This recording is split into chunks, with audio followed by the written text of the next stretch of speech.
The message came at 11:42 p.m., a short vibration on a phone that rarely received anything except business orders and death threats. But this one was different. It was from an unknown number, a child's number.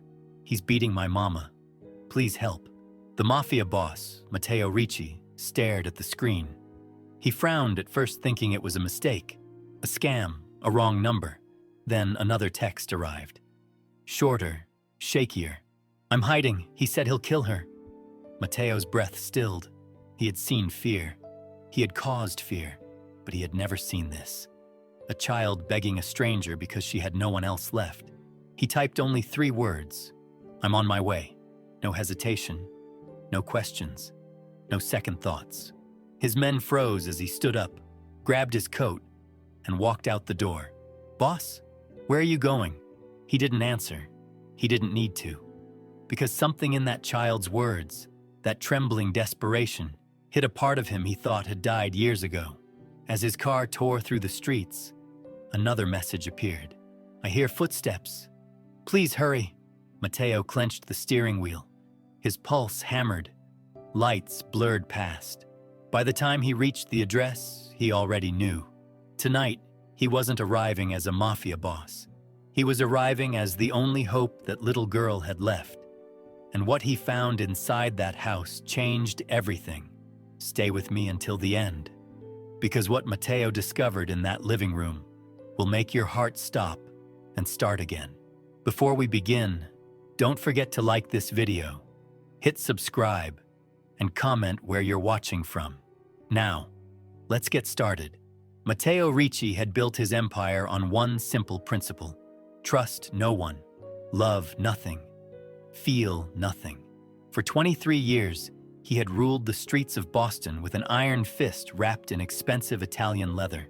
His name alone could silence a room full of hardened criminals.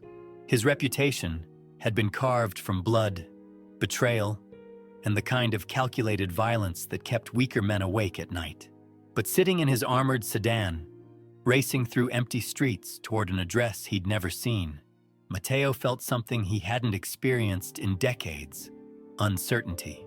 The GPS announced 12 minutes to destination. 12 minutes for a little girl who might not have 12 seconds. His phone buzzed again. The screen lit up with another message that made his chest tighten. "I can't find Mama anymore. There's so much blood." Matteo pressed harder on the accelerator. The engine roared through the quiet neighborhood as streetlights streaked past like golden bullets. He had driven these same streets countless times before, but never like this. Never with the weight of genuine fear crushing his lungs. You see, Matteo Ricci wasn't supposed to care about random children texting wrong numbers. He wasn't supposed to care about anything except profit margins and territory expansion. But that night, speeding toward a crisis he couldn't control or manipulate, he found himself remembering things he had spent years trying to forget. 25 years earlier, Matteo had been a different man entirely. Back then, he went by his birth name, Michael Rodriguez. He lived in a cramped apartment with his younger sister Isabella and their mother Carmen. They were poor, but they were happy. Carmen worked double shifts at a textile factory, while Michael took care of Isabella after school. He helped her with homework, made her dinner, and tucked her into bed with stories about brave knights and rescued princesses. Isabella was 8 years old. She had dark curls that bounced when she laughed, and a smile that could light up their tiny kitchen on the coldest winter mornings. She believed her big brother could fix anything, solve any problem, chase away any monster hiding under her bed. One Thursday evening in November, Michael was working his part-time job at a local garage when the call came. His boss handed him the phone with a grim expression. The voice on the other end belonged to a police officer. There had been an incident at their apartment building. A domestic dispute in the unit next door had escalated into violence. Shots were fired through thin walls. Carmen and Isabella had been caught in the crossfire. Michael dropped everything and ran. He ran through streets that suddenly felt foreign and hostile. He ran past familiar corners that now seemed like tombstones, marking the death of everything he had ever loved. When he reached the hospital, the fluorescent lights felt like interrogation lamps exposing every failure, every moment he hadn't been there to protect them. Carmen survived with minor injuries. Isabella did not. Michael held his little sister's hand as machines beeped around them like mechanical heartbeats counting down to silence. She looked so small in that hospital bed, so fragile, like a butterfly with broken wings. The doctors spoke in hushed tones about internal bleeding and trauma too severe for her tiny body to overcome. But before the machines went quiet, Isabella squeezed his hand one last time. She looked up at him with those same trusting eyes that had always believed he could fix anything. "Mikey," she whispered, her voice barely audible above the medical equipment. "Promise me you'll help other kids when they're scared." Michael promised.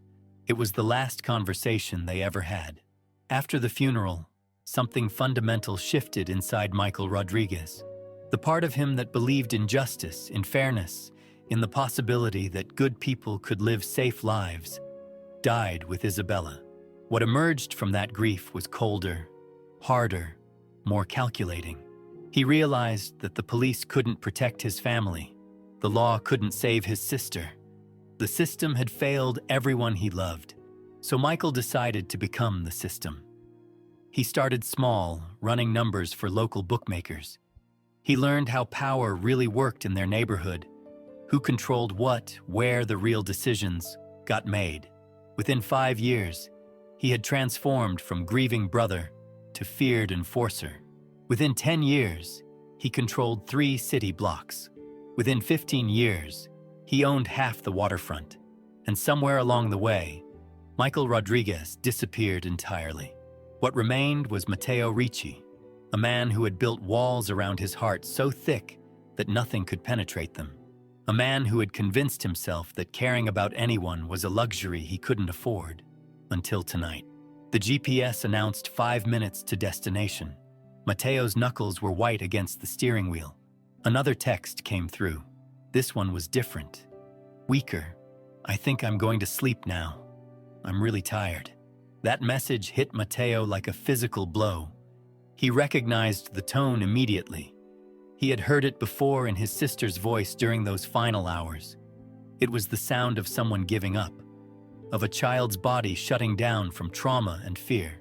"No," he said aloud to his empty car. "Not tonight. Not again."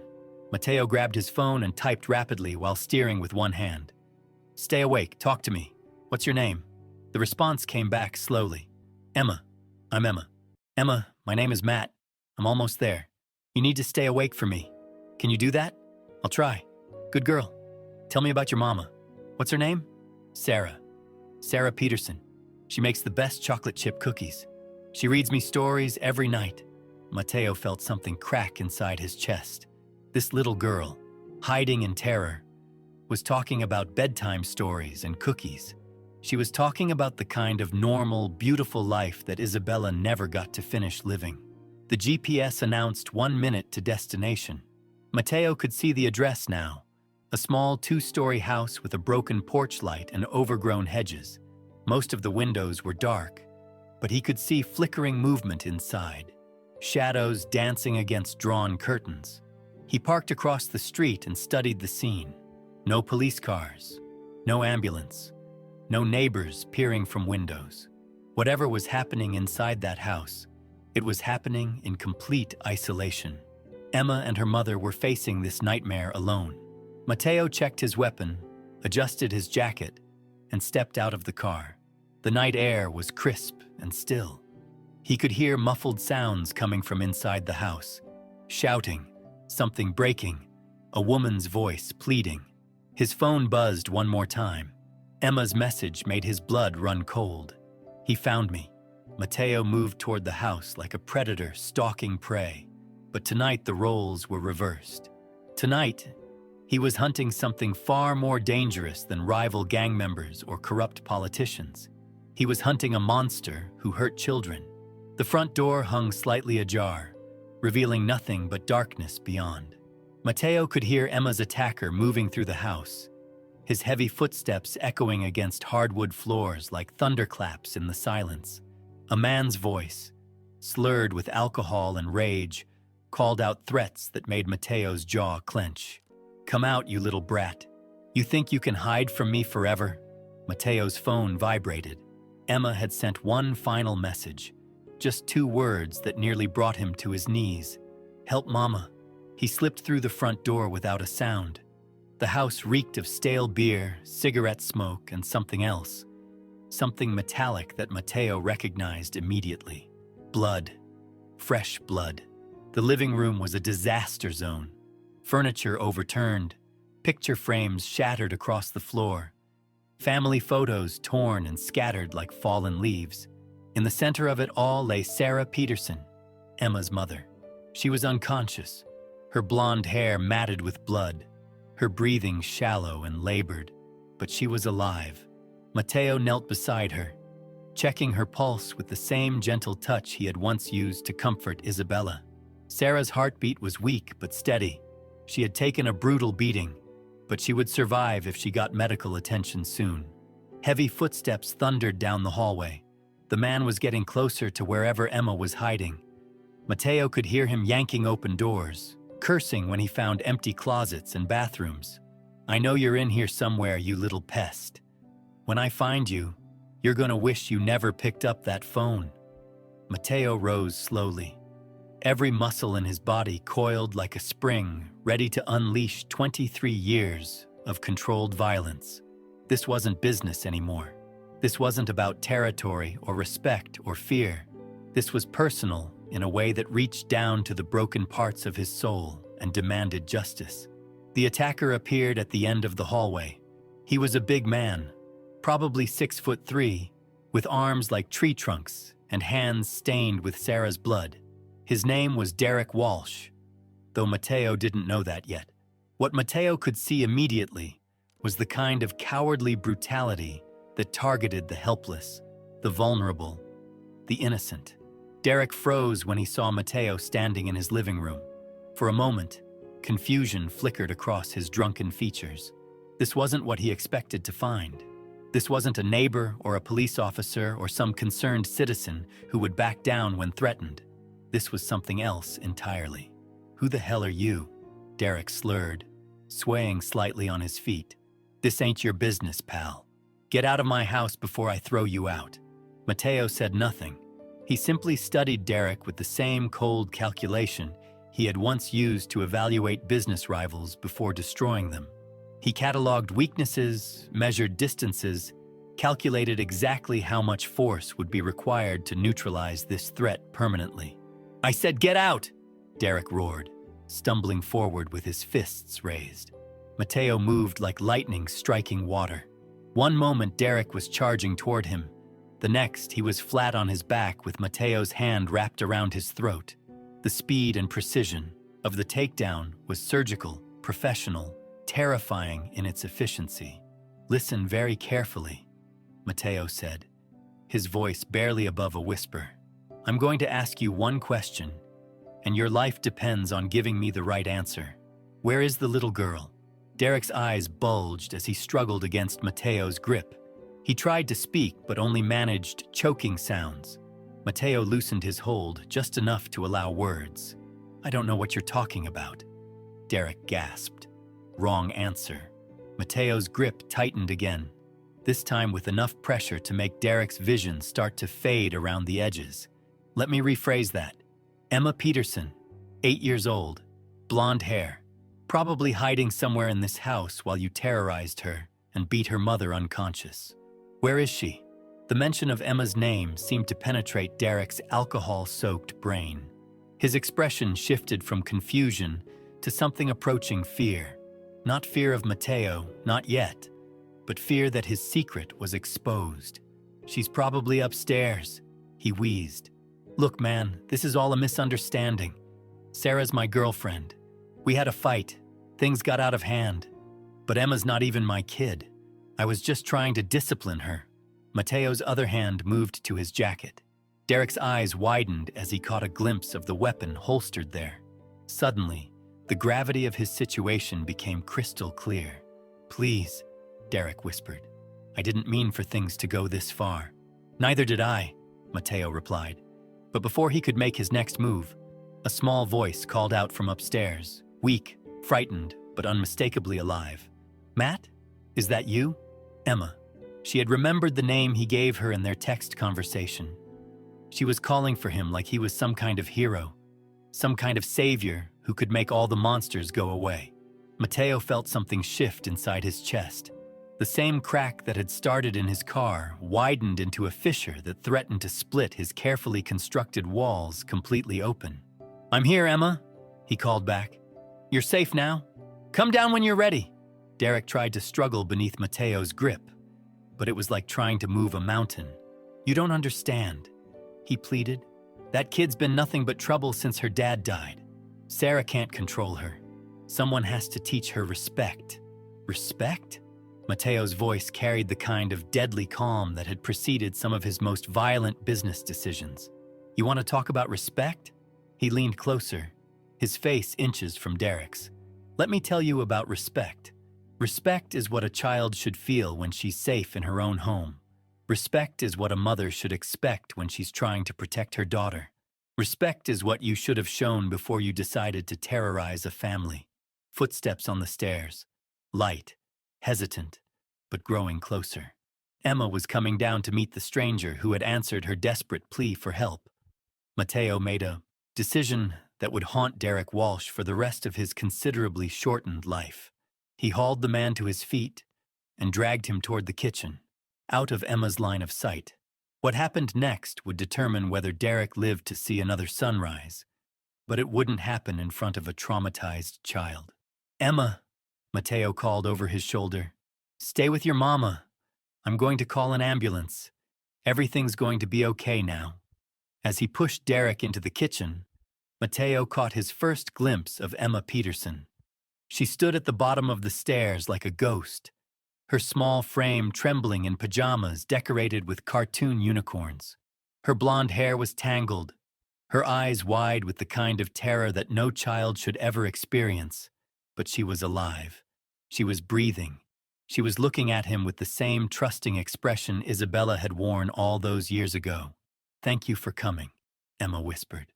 Those 5 words nearly destroyed Mateo completely, because in that moment, he realized that this wasn't about revenge or justice or settling scores. This was about keeping a promise he had made to a dying 8-year-old girl 25 years ago. This was about helping other kids when they were scared. The kitchen door swung shut behind them, and Derek Walsh found himself face to face with a man who had just remembered what it felt like to have something worth protecting. In the kitchen, away from Emma's innocent eyes, Derek Walsh discovered what it meant to face a man who had nothing left to lose and everything to protect. The fluorescent light above flickered like a dying heartbeat, casting shadows that danced across Derek's terrified face. Mateo pressed Derek against the kitchen counter with surgical precision. Every movement was calculated, controlled, purposeful. This wasn't the wild rage of a street thug or the desperate violence of someone fighting for survival. This was the methodical application of force by a man who had perfected the art of making people disappear. "You have 30 seconds to explain yourself," Mateo said, his voice so quiet it was almost conversational. "And I suggest you choose your words very carefully, because they might be the last ones you ever speak." Derek's hands shook as he tried to form words. The alcohol that had fueled his earlier brutality now worked against him, making his thoughts sluggish and his tongue thick. "Look, I know how this looks, but you don't understand the whole situation here. Enlighten me. Sarah's been seeing me for 6 months. Ever since her husband died in that car accident, she's been a mess. Can't control the kid, can't pay her bills, can't keep the house together. I've been helping her out, you know? Giving her money, fixing things around here, trying to be a father figure to Emma." Mateo's expression never changed, but Derek could sense something shifting in the air around them. Something dangerous building like pressure before a storm. "Go on," Mateo said. "Tonight was different. Sarah had been drinking, and we got into an argument about Emma's behavior. The kid's been acting out ever since her dad died. Talking back, refusing to do chores, staying out past curfew. Sarah asked me to help discipline her, but when I tried to talk to Emma, she got mouthy with me. Derek paused, gauging Mateo's reaction. The complete stillness of the man before him was more terrifying than any shouting or threats could have been. "So you beat an unconscious woman and terrorized her 8-year-old daughter," Mateo stated. It wasn't a question. It wasn't supposed to go that far. Sarah got between us when I was trying to teach Emma some respect. She started hitting me, scratching at my face, screaming like a banshee. I pushed her away, maybe a little too hard, and she fell and hit her head on the coffee table. It was an accident. And Emma? Derek's voice dropped to barely above a whisper.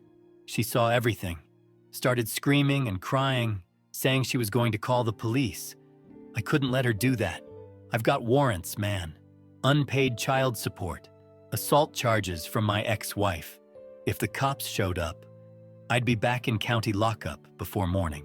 Mateo absorbed this information like a computer processing data.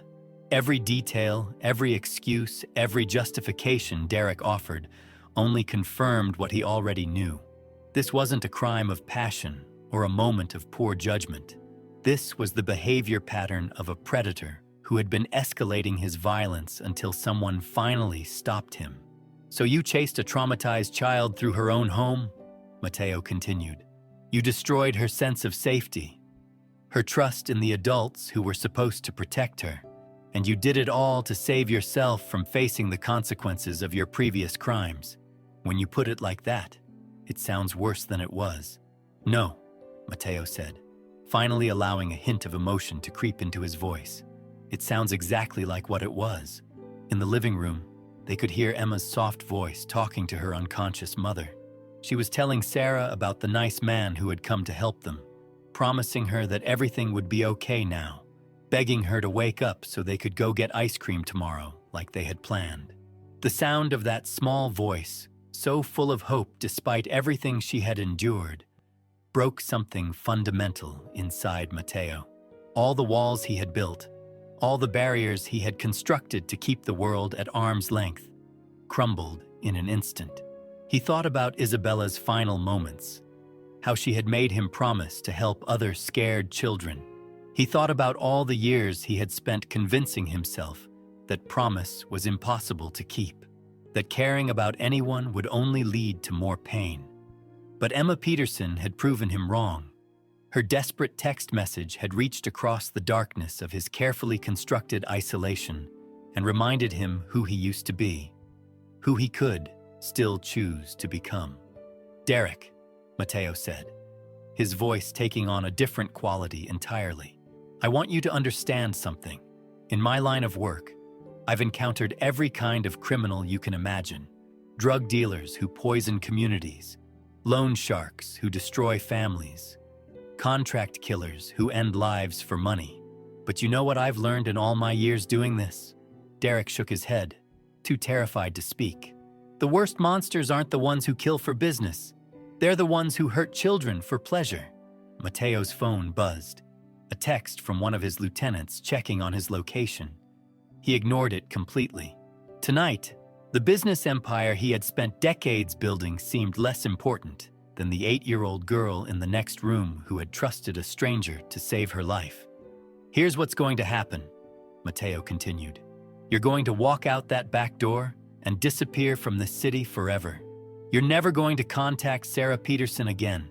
You're never going to come within 10 miles of Emma Peterson again. You're going to find a new place to live, a new job, maybe even a new name if you're smart." Derek's eyes widened with hope. This wasn't the death sentence he had expected. "But," Mateo added, and that single word carried enough weight to crush Derek's relief entirely, "if I ever hear about you laying hands on another woman or child, if your name crosses my desk in connection with any kind of domestic violence, if you so much as raise your voice to someone weaker than you, I will find you." Mateo leaned closer, his voice dropping to barely audible levels. "And when I find you, Derek Walsh, what I do to you will make tonight look like a gentle conversation between friends. Do we understand each other?" Derek nodded frantically, sweat beading on his forehead despite the cool night air. Good. Now get out of my sight before I change my mind about letting you walk away from this. Derek scrambled toward the back door, his hands shaking so badly he could barely turn the handle. As he stepped into the darkness beyond, Mateo called out one final warning. Derek, the clock starts now. You have 24 hours to be gone from this city. 25 hours from now, if you're still here, our conversation continues. Permanently, the door slammed shut, leaving Mateo alone in the kitchen with the weight of his decision. He had let Derek live, but not out of mercy. He had let Derek live because killing him would have been the easy solution, the old solution. Tonight called for something different. Tonight called for the kind of justice that gave second chances while making consequences crystal clear. Mateo pulled out his phone and dialed a number he knew by heart. Dr. Elizabeth Chen answered on the second ring, despite the late hour. Mateo, what's wrong? I need a favor, Elizabeth. A woman named Sarah Peterson, unconscious from head trauma, probably concussion. She needs immediate medical attention, but no questions asked, no police reports filed. Where are you? Mateo gave her the address. Dr. Chen had been his personal physician for 15 years, and she understood the unspoken rules of their arrangement. She treated his injuries, his men's injuries, and occasionally the injuries of people who needed help but couldn't afford to involve law enforcement. I'll be there in 20 minutes, she said. Is this connected to business? No, Mateo replied, surprising himself with the honesty of that answer. This is personal. After ending the call, Mateo walked back into the living room where Emma sat beside her mother, holding Sarah's hand and whispering gentle encouragement. The sight of her small figure maintaining such brave composure in the face of unimaginable trauma reminded him so powerfully of Isabella that he had to steady himself against the doorframe. Emma looked up as he approached. Her eyes were red from crying, but there was something else there too. Relief, gratitude, trust. Is he gone? She asked quietly. He's gone, Mateo confirmed. He won't be coming back. Is Mama going to be okay?